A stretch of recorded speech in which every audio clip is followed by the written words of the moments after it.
All right, welcome back, Rhode Foodie fam, to another video. I got a special guest. Good energy. Good start there. Good energy. You know why? Because we're starving. That's true. That's true. All right, guys, this is my brother. Yes, he's adopted. You see what I did there? You see what I did there?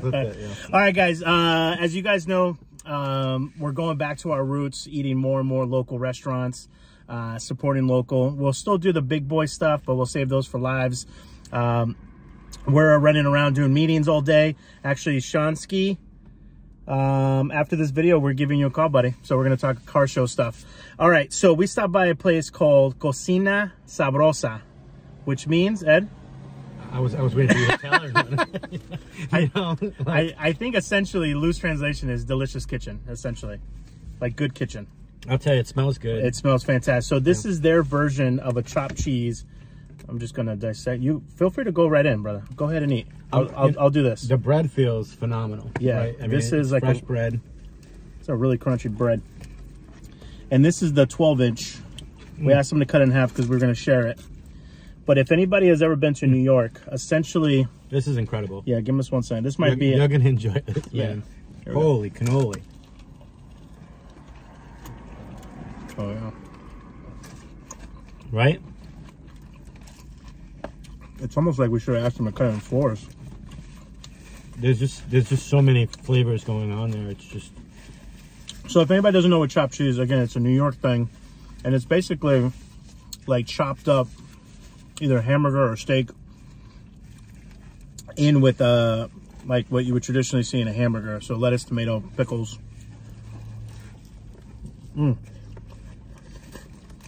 This is one of the best I've had locally. But they do. God damn, that's good. What's the address? Do you remember? I just remember it was on Cranston Street. Cranston Street. We went by 2 dope playgrounds too. Like, look at this. They just put, I know it looks weird, but it's still steaming. All that cheese and everything. Insane taste. Insane taste. Affordable too. Let's see.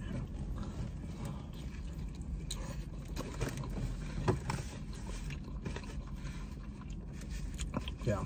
Insane. When Ed and I used to own a grilled cheese spot, this was one of our biggest sellers. Chopped cheese, top seller. Because you get a mix of like... how long ago was that now? Like a steak and cheese, hold on. Say cheese. For those that remember. Mayo and ketchup too, that's what I'm testing. So, let's see, 2017? Wow. Flies by. Be careful with that. Yep.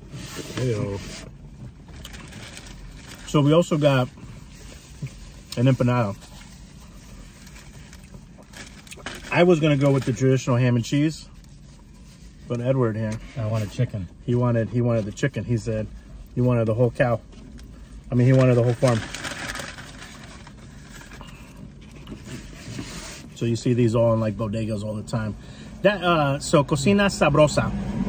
It's kind of a mix, man, because I don't know if you saw, they sold tacos too, but then they also sold like entrees. Yeah, they had chicken parm. It was interesting. Yeah, right. Interesting range of cuisine. It's tough to place where the inspiration is driven from, and I liked seeing so many different cultures combining to provide this culinary experience that's delicious. And you know what's funny is, like, I mean, how often, well, I guess, you know, at Twin Oaks, we've seen nachos. Yes, we have. So, a lot of these places, and I think we're in the economy where you kind of have to be fusion food. Yeah, I agree. Hey, yes, people, you know, it's a Spanish neighborhood.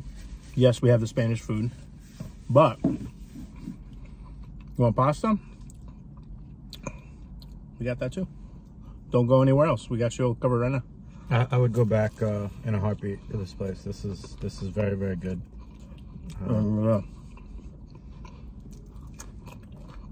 Yeah. Question of the day. Yes, sir.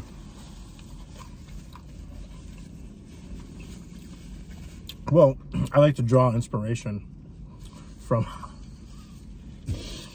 2 questions of the day. One, what do you think,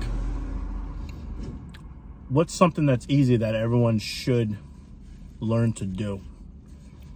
And I'm leading you into this. Would you infer cooking? No, I'm inferring, because we don't always talk about food here. We talk about life stuff. Yeah. Communicating. For right? sure, for sure. Can someone pick up a phone call? Like how, for sure. Everyone talks about communicating. Very few people exercise it. You know, and I think communication is, listen, we all just navigated through this thing called COVID, you know, and I remember when you started going out doing these videos and how, never heard of it, how proud I was of you, candidly, to see an advocate going out within the community, promoting takeout for all these restaurants that were decimated and are still seeing the rippling effects of COVID.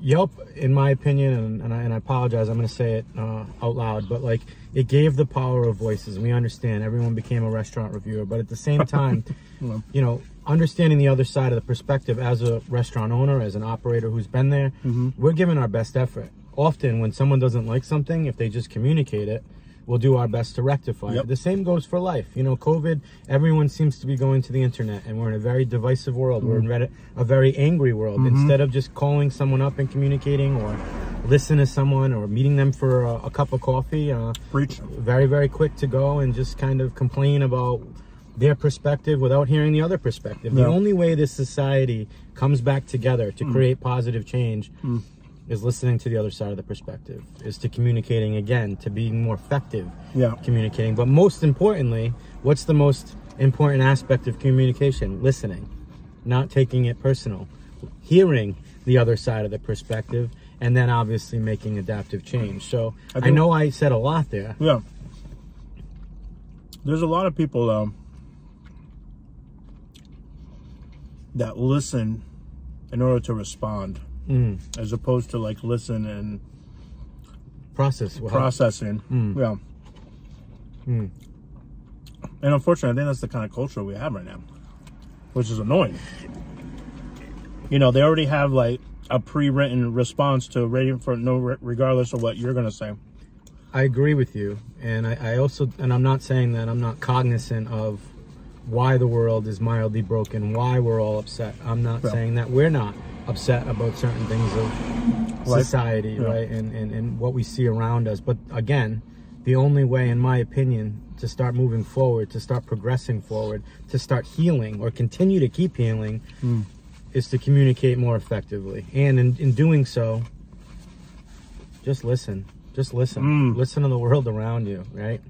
And you got to be vulnerable. You can't be afraid to reach out.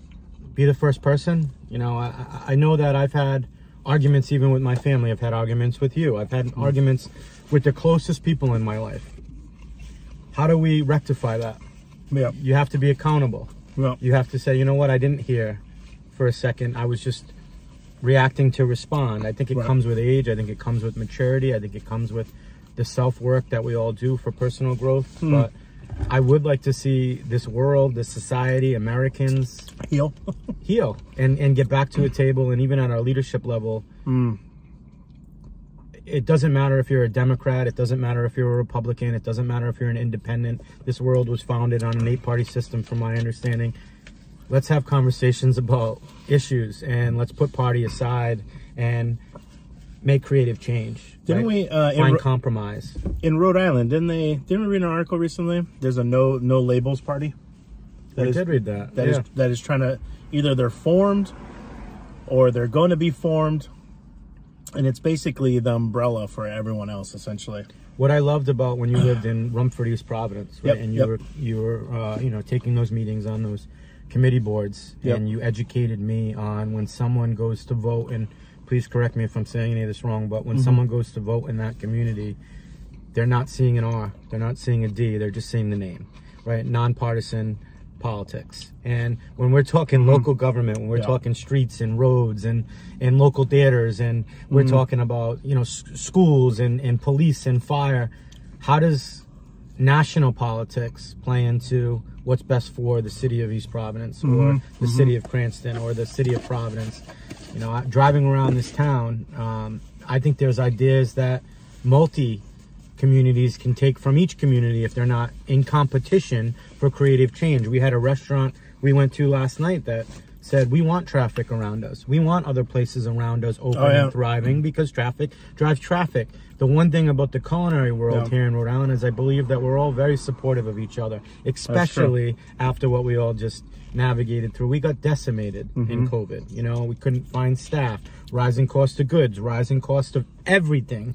What we used to make in the restaurant world, we're certainly not making it today. So there's a lot of people that are either A, closing the doors, or B, they're not just accepting the customer's always right either, right? They're trying to portray, listen, do you know what we're navigating through? We appreciate the service. We appreciate your support. But at the same time, we need you to understand that the cost of the burger now is X or Y or Z. Yeah.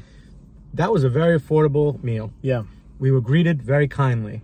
Oh. Hospitality is the essence of making someone feel good in their experience while dining.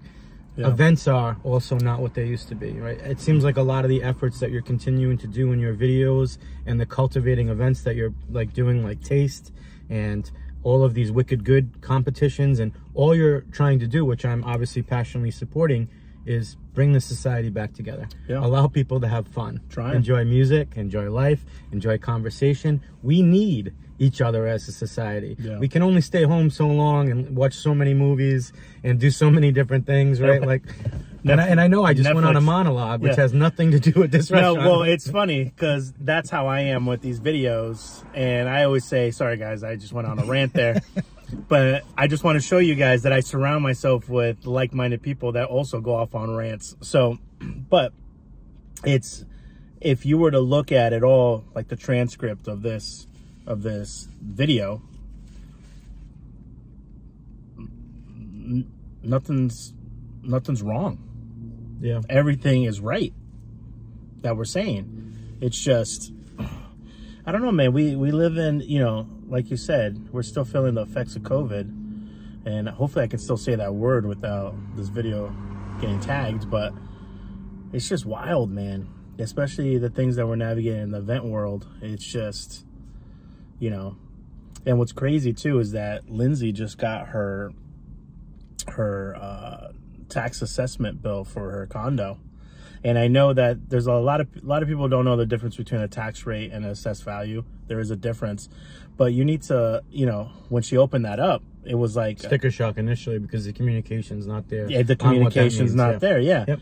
You know, and a lot of people who don't know is the cities and towns, not every city and town, everyone's a little different, but some cities and towns are able to be able to borrow more on the assessed value of property in the city. That's just what they do. So, you know, the more thriving a city is and the property values are high, the more that city can go out and, you know, get bonds and at a better rate, yeah, and be able to be sort of, what's the AAA, triple B, whatever all those different ratings are. So our tax is going to go up a little bit. Sure, they always do. But, you know, but on a macro level, we're going to borrow at a lower rate. Yeah, it's communicating. So communicating just seems to be the cornerstone of every aspect of life, regardless of. And I'm not saying I don't understand. It's a sticker shock to anyone looking at some of those envelopes that came. My house went up $300,000. Not personally, but I'm seeing these posts on the internet, right? Lindsay's went up. It's, by the way, guys, this is a condo. It went up like 150 grand. She's like, what is going? I was like, relax, let me explain it to you. Wait for the adjustment. Yeah, wait for the adjusted rate, and then we'll go from there. So, you know, and I think that's also you know, a big picture macro issue is we have a lot of people in the world currently complaining versus doing the necessary steps to understand and doing the research, or at least listening to alternative perspectives.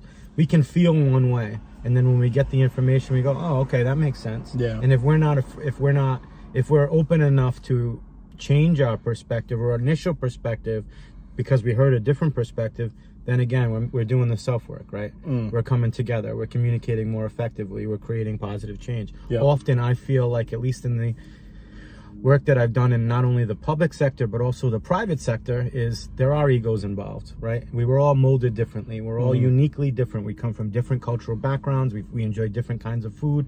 Food is a universal love language that kind of brings us all together to get back to a table, to have conversations, to create change.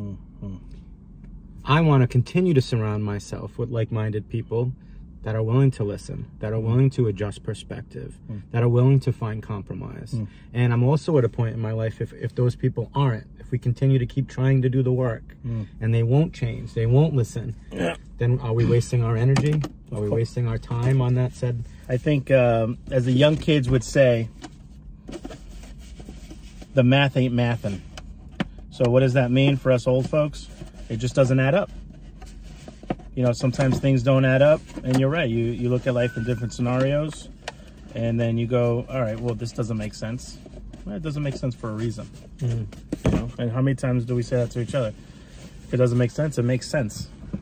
You got to look at it differently. It makes sense because of this. It just doesn't make sense on what a normal person should do, but it makes sense for someone who's navigating something else to do. So, yeah. I have so much respect for someone that can take a situation in, and even from a leadership perspective, right? Make a decision. And then after they see that decision, the effects that the decision has, it doesn't go how they envisioned it. Yeah. And then they say, I was wrong. That's growth. That's doing the work. Some people don't want. It's okay to be wrong, right? The problem is that nobody is perfect. No one likes to look in the mirror, though. That's because for some people, especially when you're in the beginning process of healing, you're not going to like what you see. You have to do what some people call shadow work, right? If you guys Google that, read up on it. It's really interesting stuff, doing shadow work. And, you know, those first couple glances in the mirror are not going to be pretty. Because either you're going to see yourself and how you react to things and how you are in different scenarios, but also any trauma that you've been through, may that be anything and everything. It's a journey, and it's like going to the gym. If I was to go to the gym right now, I'd be huffing and puffing just opening the door. You got to start somewhere. But you got to start somewhere. Yeah. So, and trauma is real, right? And one, I will say, in my opinion, one of the positive effects from COVID is, as men specifically, I can only speak as a man, right? Yep. We are a lot more vulnerable to our traumas. We are a lot more vulnerable to communicating mental health and therapy and things that we were molded as childhood of. You got to be strong. Yeah, you can't go to therapy. You can't cry. Yeah, go throw some dirt on it. Man, I mean, I know we're unique, but we cry a lot, don't we?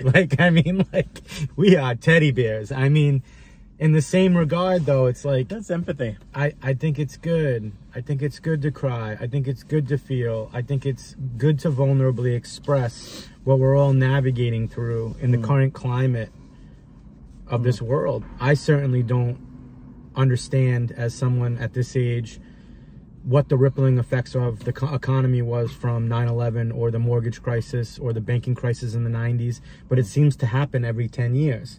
I feel this. I feel people not having the disposable income to go out and, you know, wondering if they're going to pay their next rent payment, or if they're going to get food that week, or if they're going to pay that credit card bill, versus going out and enjoying themselves, right? Yeah. And that is the world that we're in. So in my opinion, we have to be a little bit more patient. And I don't think hate changes the world. I think love changes the world. Being a little bit more patient, listening, finding compromise, listening to a different side of the perspective, and just showing love. Yeah. That's how, in my opinion, this world comes back together. But what do we know? But what do we know? We're just two guys eating chopped cheese. Great chopped cheese. I mean, and some industrial... I want to show you guys where we decided to park and eat. Like, what do these guys do? We're waiting for, like, state troopers or the police to be like, hey, what are you guys doing? We've been there before. Yeah, we have been there before.